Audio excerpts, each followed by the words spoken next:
Walaupun sebenarnya opportunity di Indonesia sebenarnya banyak banget ya. Opportunity itu sebenarnya banyak banget Bener. gitu. Kita tuh sebenarnya menurut gue kekurangan entrepreneur sebenarnya. Kekurangan entrepreneur. Nah, Sebenarnya buat kesana ngedorongnya gimana kok? Buat kita-kita nih ya yang apa sih, yang maksudnya nggak ada privilege keluarga kan kadang mereka kayak apalah aku ini kan gitu. Sedangkan banyak sekali sekarang skill-skill tuh yang kita bisa delegasikan ke luar negeri yang mereka tuh nggak penting buat si bule-bule juga editing. Kita bisa editing gitu sebenarnya. Kita sebenarnya bisa ekspor jasa sebenarnya gitu. Tapi why is no one doing that gitu? Sebenarnya bisa banget gitu kan kita compete sama mereka gitu. Contoh, mereka udah syuting segala macam jam 5 sore, jam 6 sore kelar gitu kan. Mereka tinggal transfer file besok ke kita di Indonesia yang editing, besok pagi begitu si bulenya ini melek dari bangun tidur, udah jadi Udah editing. jadi. Ya kan? Udah lebih murah, ya kan tadi faster, better, cheaper. Lebih murah, lebih cepat, lebih baik pula gitu. Ya kita harus menjaga kualitasnya lebih baik juga gitu.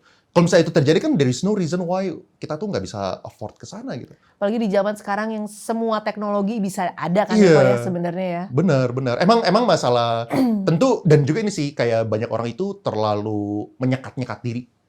Nah, maksudnya gimana kok? Menyekat-nyekat diri itu maksudnya gua bagian desain, bagian video editing bukan gua. Gua bagian desain, bagian video shooting bukan gua. Gitu. Atau enggak gua bagian orang yang jago di desain, bagian bikin website gua ngerti, tapi bagian marketingnya gua nggak mau tahu, itu orang lain.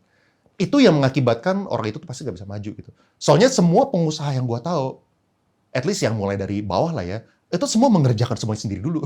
Palu gada ya kok? Palu gada, Apa yang semuanya. Gue bisa adain. Semuanya gitu. Maksudnya kalau misalnya kita mungkin bukan yang coding, kita mungkin bukan yang mengerjakan digital marketingnya, yang nyeting di Google AdWords, kita mungkin bukan melakukan. Tapi secara prinsip kita harus ngerti apa yang what constitutes to failure and what constitutes to a successful marketing campaign gitu. Kita harus tahu. Jadi kita harus ada curiosity itu.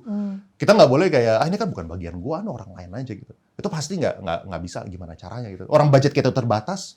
Ya kan kita pengen jangan kita udah duitnya nggak ada ya kan, udah menyekat-nyekat diri habis itu nggak mau tahu ya lu gimana majunya kalau kayak gitu.